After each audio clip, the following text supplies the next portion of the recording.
नमस्कार दोस्तों, मैं विनायक चौधरी स्वागत करता हूं आप सभी का आपके अपने YouTube चैनल वीसी एजुकेशन में। तो दोस्तों, जैसा कि आप सभी को थंबनेल पर अच्छे से दिखाई दे रहा होगा कि आज हम बात करने वाले हैं राजस्थान लाइब्रेरियन ग्रेड थर्ड 2024 की भर्ती, जो कि एग्जाम हुआ था 27 जुलाई को। इसके बारे में जो अभी पदवृत्ति महाअभियान जो चल रहा है, इसके बारे में हम बात करने वाले हैं। यहाँ आपकी कहाँ कमी आपको दिखाई दे रही है, अगर ऐसे ही चलता रहा तो कुछ नहीं होगा। ये सच्चाई है दोस्तों, मैं आपको बताने वाला हूं कि कैसा क्या चल रहा है और क्या नहीं चल रहा। ठीक है, ये अंतिम समय है दोस्तों, अंतिम काम आपको करना ही पड़ेगा। अगर आपने ये काम नहीं किया ना, तो देख लो समस्या हो जाएगी। और अगर आपने ये काम कर दिया तो पदवृद्धि 100% संभव है, क्योंकि आप सभी को पता है रिजल्ट में अभी ज्यादा समय नहीं बचा है। रिजल्ट में अभी समय है मात्र अक्टूबर फर्स्ट वीक का लगभग बता रहे हैं, अक्टूबर तक लगभग रिजल्ट आएगा। आप मान के चलो 15 दिन के आसपास आपके पास है, 15 से 20 दिन आपके पास है पदवृद्धि के लिए। और इतना भी मैं आपको बता दूं कि फाइल की शुरुआत भी अगर करवाते हैं ना, अगर काम की शुरुआत भी करवाते हैं, तो इसके लिए 15 दिन बहुत हैं। 15 दिन में सारे काम हो जाते हैं, लेकिन उसके लिए लगन से लगना पड़ता है। किसी भी काम के लिए मेहनत जरूरी होती है, और मेहनत के बिना कोई भी काम संभव नहीं होगा। तो दोस्तों, बिना अपना समय गवाए हम वीडियो को शुरू करते हैं। आगे मैं आपको बताता हूं कि क्या आपके लिए जरूरी है और क्या नहीं। तो वीडियो को लास्ट तक जरूर देखना, क्योंकि अंत तक मैं आपको ऐसे कुछ काम बताऊंगा जो कि हमारे अपोजिशन में, हमारे विपक्ष में जो काम हो रहे हैं, उनके बारे में आपको बताऊंगा, जिनसे हमें सतर्क रहना होगा। ठीक है दोस्तों, सबसे पहली बात, जो सबसे मुख्य बात है, वो मैं आपको बता दूं, संभावना 1% भी है तो लड़ जाओ। जबकि यहां तो हमारी संभावना 1% नहीं, हमारी संभावना लगभग 80%, लगभग 60% तो आप श्योरिटी से मान सकते हो। 60% संभावना है। क्यों है 60% संभावना? आप सभी को पता है, पहले से गवर्नमेंट के ऑर्डर आ चुके।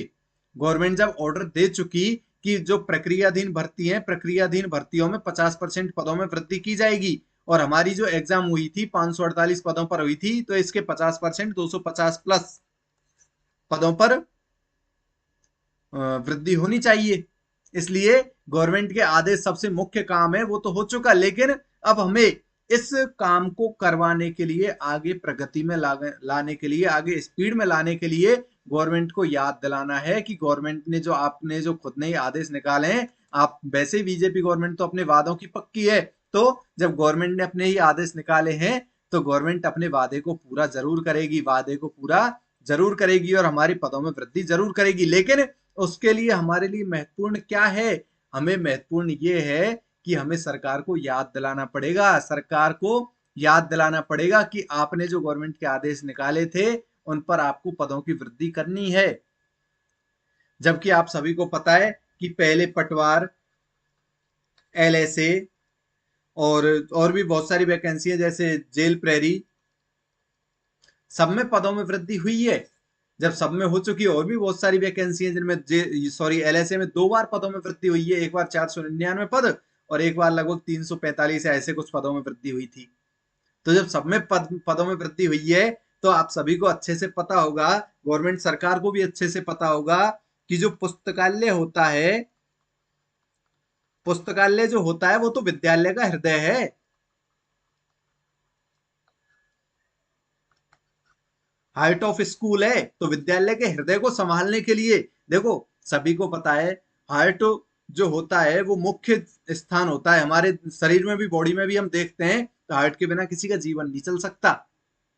किसी को भी हार्ट अटैक आया और खत्म दुनियादारी।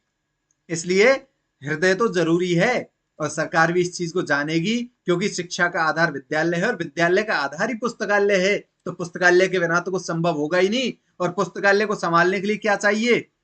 पुस्तकालय अध्यक्ष। और पुस्तकालय अध्यक्ष कौन है? वो हम लोग हैं। और हमें कौन देगी ज्वाइनिंग? गवर्नमेंट देगी। और गवर्नमेंट को ये चीज हमें याद दिलानी है, बस हमारा काम इतना है। और लास्ट में विश्वास दिला रहा हूं, लास्ट 15 दिन का काम है, 15 दिन से ज्यादा का काम नहीं है। ये तो हाईएस्ट बता दिए मैंने। इसलिए सबसे महत्वपूर्ण काम तो यही है कि अगर संभावना 1% भी है तो लड़ जाओ। मुझे पता है बहुत सारे विद्यार्थी शुरू से धरातल पर काम कर रहे हैं, धरातल पर घूम रहे हैं कि पदों में वृद्धि होनी चाहिए, लेकिन अभी कुछ लोग थक हार चुके हैं। तो आपको बता दूं कि लास्ट समय जो होता है ना, वही सबसे ज्यादा महत्वपूर्ण होता है। और हमारा अभी क्या है? लास्ट समय, और लास्ट समय पे ही हमें ज्यादा जोर लगाने की आवश्यकता है, तभी पदों में वृद्धि संभव है। इसलिए बिल्कुल थकना नहीं है, हारना नहीं है, बस जोर लगाना है, मेहनत करनी है, पदों में वृद्धि होगी और जरूर होगी। ठीक है। अब कुछ महत्वपूर्ण बातें जो कि मैं आपको बता देता हूं अभी आगे।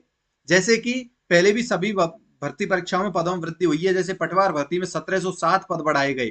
ठीक है, ये पटवार भर्ती है, अभी 3727 पदों पर होगी। पहले 2000 पर ही वैकेंसी आई थी, लेकिन 1700 और जोड़ दिए, लगभग 80 से 90% पदों में वृद्धि हुई है। यार ये तो सोचो एक बार, क्या लाइब्रेरियन से किसी की दुश्मनी थोड़ी है? सरकार की कोई दुश्मनी नहीं है, बिल्कुल सरकार पद बढ़ाने की मंशा में है, लेकिन हमें और थोड़े प्रयास की आवश्यकता है, वो करना है बस। ठीक है। पशुधन सहायक में 243 पद, इससे पहले इसमें 243 और इससे पहले इसमें 499 पद और बढ़ाए थे। 2 बार पदों में वृद्धि हुई है पशुधन सहायक में। जेल प्रहरी में भी पद बढ़े हैं। ये हमारे जो लाइब्रेरियन वाले जो गए थे, निदेशालय भी गए, सब जगह जाके आए। तो सरकार को भी एक बार थोड़ा सा सोचना चाहिए कि ये जो बेरोजगार इतने लोग हैं, बेरोजगार अपना समय खराब कर रहे हैं। देखो अगर पदों में वृद्धि नहीं हुई तो ये समय क्या होगा, खराब ही होगा। लेकिन पदों में वृद्धि अगर होती है तो कितने परिवारों का भला हो जाएगा। 250 प्लस घरों में अच्छे दिए के जिए, दीपक घी के दिए जलेंगे घरों में। और सरकार क्या, सरकार का एहसान मानेगी कि हमारी जॉब किसने लगवाई, बीजेपी सरकार में लगी है। ठीक है। निदेशालय भी कई लोग गए, 80 से 90 लड़के लगभग निदेशालय गए थे। यहाँ भी शिक्षा मंत्री जी के पास लगभग 40 से 50 बार लोग ज्ञापन दे चुके। माननीय दिया कुमारी जी उप मुख्यमंत्री जी के पास भी कई बार लोग जा चुके हैं। ठीक है। और ऊर्जा मंत्री जी के पास जा चुके। हमारे जो लोकसभा अध्यक्ष हैं ओम बिरला जी, ओम बिरला जी के पास जा चुके, ओम बिरला जी के पास जा चुके। तो फिर हमें इस काम को जल्दी से जल्दी करवाना है। हम सरकार से, हमारी राजस्थान सरकार, हमारी भजन लाल सरकार से गुजारिश करेंगे, दरखास्त करेंगे कि हमारे पदों में भी वृद्धि की जाए। जब सब जगह पदों में वृद्धि की जा रही है तो हमारे पुस्तकालय अध्यक्ष, लाइब्रेरियन, जो कि जो कि विद्यालय का हृदय होती है लाइब्रेरी, उसको संभालने का काम रहता है लाइब्रेरियन का। हम सरकार से गुजारिश करेंगे जो इतनी महत्वपूर्ण भूमिका निभाने वाले जो लोग हैं उनको इधर उधर ना भटकाए, उन्हें बेरोजगारी की जो उनके लगा हुआ है उनके ऊपर आरोप, इससे खत्म करे और लाइब्रेरियन की पोस्ट उन्हें जल्दी से जल्दी प्रदान करे। लाइब्रेरियन के पदों में 250 प्लस पदों में वृद्धि करे, ये हम गुजारिश करेंगे सरकार से। जैसे कि आप सभी को पता है अच्छे से कि बिहार में भी 6500 प्लस पदों पर वैकेंसी आई है। लेकिन राजस्थान क्या इतना छोटा राज्य रह गया कि 548 पदों पर ही वैकेंसी आई है? तो दोस्तों हम तो सरकार से इतना ही कहेंगे कि 548 में कम से कम 250 तो ऐड हों, जिससे कि 800 प्लस पदों पर कम से कम ये भर्ती प्रक्रिया पूरी हो सके। ठीक है, 6500 की हम मांग नहीं कर रहे, लेकिन हम 250 प्लस की मांग तो आपसे कर ही सकते हैं और आपके ही आदेश के अनुसार हम मांग रख रहे हैं। जबकि आपके ही आदेश आए थे कि प्रक्रियाधीन भर्तियों में 50% पदों में वृद्धि की जाएगी, तो आपके आदेश की ही पालना हम आपसे करवाने के लिए गुजारिश कर रहे हैं कि आप ये पदों में वृद्धि करें। आगे मैं आपको बता दूं, जैसे कि आप देख सकते हैं 21/8/2025 को सवाई माधोपुर के दैनिक भास्कर अखबार में खबर आई थी कि पुस्तकालय में 10 साल से प्रभारी नहीं है। तो प्रभारी के बिना देखिए पुस्तकालय की क्या हालत होती है। टेबल के ऊपर कुर्सी रखी हुई है, जबकि कुर्सी का स्थान कहाँ होता है, बुक्स में देखिए मिट्टी जमी हुई है, अलग ही दिख रही है। ये चेयर की हालत देखिए आप। तो इसके बिना कुछ भी संभव नहीं है। हम सरकार से ये गुजारिश करेंगे एक बार, ये ठीक है आप पैसा लगा रहे हो, बुक्स पर खूब पैसा खर्च होता है गवर्नमेंट का। ठीक है, बुक्स पर खूब पैसा खर्च होता है, लेकिन वो क्या सही जगह पे उपयोग हो रहा है उसका? सही उपयोग हो रहा है उसका? नहीं हो रहा। क्यों? क्योंकि लाइब्रेरियन के बिना बुक्स को कोई संभाल के रख ही नहीं सकता। पुस्तकालयों की हालत बहुत गंभीर रहती है। ये देखिए आगे आप, ये आप देख सकते हैं आराम से, अलमारियों में बंद लाखों पुस्तकों को खा रही दीमक। क्यों है ये हालत? जब पुस्तकालय अध्यक्ष ही नहीं होंगे तो हालत तो साहब यही होगी, संभालने वाला कोई नहीं। और संभालने वाला कौन होता है? पुस्तकालय अध्यक्ष होता है। इसलिए हम गुजारिश करेंगे सरकार से, ये देखिए बिल्कुल नई नई पुस्तकें बंधी हुई रखी हैं, कोई काम नहीं आई, लेकिन हालत किसकी वजह से खराब हुई है? हालत किसकी वजह से खराब हुई है? पुस्तकालय अध्यक्ष नहीं थे तो दीमक खा गई पुस्तकों को, इतनी बुरी हालत है। तो हम सरकार से एक बार फिर गुजारिश करेंगे कि पदों में वृद्धि की जाए जल्दी से जल्दी, ज्यादा से ज्यादा, जिससे कि सरकार का ये जो बाहरी नुकसान जो हो रहा है ना, भारी नुकसान, किताबें बहुत महंगी आती हैं सर, किताबें बहुत महंगी आती हैं। तो सरकार से हम गुजारिश करेंगे कि बुक्स जब इतनी महंगी आ रही हैं तो इन्हें संभालने की भी व्यवस्था करो। जितना पैसा आप बुक्स में खर्च करते हैं लेकिन उसका कोई उपयोग नहीं हो रहा, वही पैसा, उसका आधा पैसा आप लाइब्रेरियन की सैलरी में अगर खर्च करेंगे, लाइब्रेरियन को देने में अगर खर्च करेंगे तो उसका उपयोग होगा, बुक्स का उपयोग होगा। बुक्स को दीमक नहीं खाएगी, देखने में भी सुसज्जित लगेगा। आगे देखिए, सरकारी स्कूलों में पुस्तकालय अध्यक्ष के पद खाली। ठीक है, बिल्कुल खाली पद हैं। लगभग कितने पद खाली हैं? 1201 पद, लगभग 1201 पद खाली हैं। हम तो सर 250 प्लस पदों की ही और मांग कर रहे हैं आपसे, अधिक 800 प्लस पदों पर आप वैकेंसी करवा दीजिए, आपसे सर रिक्वेस्ट है। ये देखिए आबू रोड 48 उच्च माध्यमिक विद्यालय, 40 में स्वयं शिक्षक चला रहे पुस्तकालय। खुद शिक्षकों को संभालनी पड़ रही है। कौन सा शिक्षक है, कौन से टीचर है जो कि क्लासिफिकेशन जानते हो? क्लासिफिकेशन ये नहीं पता क्लासिफिकेशन के सी का मतलब क्या होता है, और कैटालॉगिंग कौन जानता है? ये चीजें तो पुस्तकालय अध्यक्ष ही जानेगा, उसके अलावा टीचर ये काम कर ही नहीं सकते हैं। ठीक है, कर सकते हैं लेकिन काम चलाऊ, और काम चलाऊ से काम नहीं चलता है सर। ठीक है, इसलिए हम गुजारिश करेंगे कि पदों में वृद्धि ज्यादा से ज्यादा की जाए। एक पद, जैसे कई बार कई लोग गए थे, मनीष जी गोयल सर के पास गए थे जो कि जॉइंट सेक्रेटरी हैं, इसके अलावा कृष्ण कुणाल जी के पास भी गए थे, शिक्षा मंत्री जी के पास भी गए हैं, बहुत जगह गए, लेकिन कुछ स्थानों से हमें जवाब मिला है, कुछ स्थानों से हमें जवाब मिला है कि पोस्ट खाली नहीं है। तो मैं सरकार को ये भी बता दूं कि ये देखिए, पुस्तकालय अध्यक्ष श्रेणी थर्ड, ग्रेड थर्ड की हम बात कर रहे हैं, तो ग्रेड थर्ड में 3014 पद स्वीकृत हैं, जिनमें से 1827 कार्यरत हैं, लेकिन 1187 पोस्ट इसमें खाली हैं, लगभग 1100 प्लस पोस्ट इसमें खाली हैं। जब 1100 से अधिक पोस्ट जब खाली हैं तो सरकार से हम गुजारिश करेंगे। और कब की न्यूज है ये भी देख लीजिए, दिनांक 1 सितंबर 2025 की न्यूज है, ये लेटेस्ट, पुरानी नहीं है सर, लेटेस्ट है। इसलिए हम गुजारिश करेंगे कि 1127 में से हमें तो 250 प्लस, कितनी, 250 प्लस, जितनी आपके आगे श्रद्धा हो, श्रद्धा आप 300 की हो या 500 की हो या 1000 की हो, आपकी जितनी श्रद्धा हो, आपकी जितनी मेहरबानी हो इन बेरोजगार विद्यार्थियों के ऊपर, आप इतनी पदों में वृद्धि करें, ये आपसे सर गुजारिश है। अब मैं कुछ जो लाइब्रेरियन हमारे हैं जो पदवृद्धि से संबंधित हैं उनको भी मैं कुछ बता दूं, और इसके अलावा जो स्टाफिंग पैटर्न वाले जो लोग हैं ना, इनको भी मैं कुछ बता दूं। ये दोनों के लिए महत्वपूर्ण बात है। अब अंत में, अब क्या बात है वो भी सुन लीजिए आप एक बार। देखो, हम स्टाफिंग पैटर्न के विरोध में नहीं है। स्टाफिंग पैटर्न के लिए मैंने पहले भी वीडियो में बताया था, और आज भी मैं बता दूं कि सबको पता है कि स्टाफिंग पैटर्न से सभी को फायदा है, स्टाफिंग पैटर्न से नुकसान किसी को नहीं है। लेकिन हर चीज का एक समय होता है कि किसकी मांग कब रखनी है।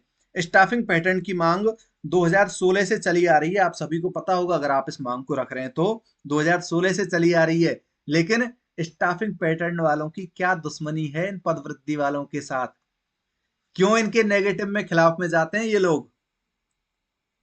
जबकि मैं पहले भी स्टाफिंग पैटर्न के लिए मैंने खुद ने वीडियो बनाया है, मैं कोई विरोध में नहीं हूं किसी के में भी। लेकिन ये जब ये बातें देखने को मिलती है ना, स्टूडेंट्स ने मुझे स्क्रीनशॉट भेजा कि सर ये देखिए क्या हो रहा है, तो इन स्टाफिंग पैटर्न वालों से भी एक एक बार मैं यही बात बोलूंगा कि एक बार इस चीज को थोड़ा सा, ठीक है स्टाफिंग पैटर्न की मांग साथ में चलने दीजिए, लेकिन पदवृत्ति वालों के खिलाफ क्यों जाते हो? देखो, न्यू वैकेंसी तो जब आनी होगी ना, ये एक बार आप मैसेज देख लीजिए फिर मैं आपको बताऊंगा।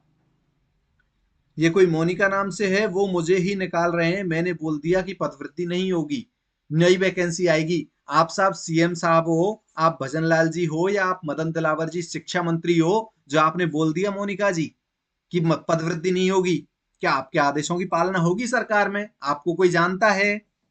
ठीक है, ये कोई आरपी है, कौन सा ग्रुप है, लिंक देना जल्दी से। ठीक है, चैट ऑफ नहीं कर रहे, चैट ऑफ नहीं हो रही है, इसलिए लिंक मांग रहे हैं, कौन सा ग्रुप है, लिंक देना जल्दी से मजे लेने के लिए। यार तुम्हारी अलग ही सोच है। ठीक है, तो इसलिए मैं गुजारिश करूंगा सबसे कि ये स्टाफिंग पैटर्न सभी को फायदा है इससे, और न्यू वैकेंसी जब आनी होगी ना, जब आएगी, इसको कोई नहीं रोक सकता, ना हम रोक सकते ना आप रोक सकते। और पद वृद्धि भी अगर होनी होगी तो 1000% होगी, 1000% होगी। ठीक है, इसलिए आप पदवृद्धि के खिलाफ मत जाइए। सब लोग देखो, लाइब्रेरी साइंस जो डिपार्टमेंट है ना, लाइब्रेरी साइंस जो डिपार्टमेंट है, छोटा सा तो वैसे ही है, इसमें वैसे ही कम लोग हैं। ठीक है, वैसे ही कम स्टूडेंट है, उसमें भी आप 4 भागों में उसको बांट दो, कोई स्टाफिंग पैटर्न और कोई न्यू वैकेंसी और कोई पद वृद्धि। तो ये 4 भागों में 3 भागों में इसको बांट दो और सब एक दूसरे के विरोध में। विरोध में जाने से क्या होगा यार, गवर्नमेंट की जब जितने पदों की मंशा होगी ना, इतने ही पदों पे वैकेंसी आएगी, इसमें कोई कुछ नहीं कर पाएगा। इसलिए आपसे फिर से मैं गुजारिश करूंगा, स्टाफिंग पैटर्न वालों, स्टाफिंग पैटर्न का एक ग्रुप है, फिर से गुजारिश करूंगा कि इस चीज को एक बार थोड़ा सा सोचें, विचार करें और पदवृद्धि पर एक बार ध्यान दें, क्योंकि हर चीज समय पर होती है। अभी समय है पदवृद्धि का, पदवृद्धि अगर अभी होती है तो होगी, बाद में आपको भी पता है रिजल्ट इसका आ जाएगा तो समस्या है। ठीक है, ऐसे ही स्टाफिंग पैटर्न का 2016 से लग रहे हैं, सभी लोग प्रयासरत हैं, हम भी प्रयास कर रहे हैं और आगे भी इसमें प्रयास करेंगे। तो इसमें भी मैं आपसे गुजारिश करूंगा, सब लोग साथ में मिलकर काम करें। पहले पदवृद्धि का काम ज्यादा आवश्यक है तो पहले पदवृद्धि पर ध्यान दें, फिर स्टाफिंग पैटर्न और उसके बाद न्यू वैकेंसी। ये सीक्वेंस है और ये तरीके से ही होगा, सारा काम ऐसे नहीं होगा। ठीक है दोस्तों, अगर आपको वीडियो अच्छा लगा हो, वीडियो को ज्यादा से ज्यादा लाइक करें, शेयर करें। आपके जितने भी लाइब्रेरी से संबंधित स्टूडेंट है सभी के पास एक बार शेयर जरूर कर दें। और अगर आपको वीडियो अच्छा लगे, वीडियो पर प्यारा सा कमेंट करें कि आप किस पक्ष में हैं, किस पक्ष में नहीं है। ठीक है, और वीडियो को शेयर करना नहीं भूलें, सभी अपने स्टेटस पे, सभी ग्रुप्स में एक बार डाल देना। अगर आपको अच्छी लगे, अगर आपको शेयर करने लायक लगे तो मैं कोई दबाव नहीं बनाऊंगा कि आपको शेयर करनी है। ठीक है, लेकिन अगर आपको अच्छी लगे तो शेयर करना भूलना मत, हर जगह आपके हर एक स्टेटस पे देखनी चाहिए अगर अच्छी लगी हो तो। ठीक है दोस्तों, मिलते हैं अगले वीडियो में। जय हिंद, जय भारत। वीसी एजुकेशन हमेशा आपके साथ ऐसे ही बना रहेगा।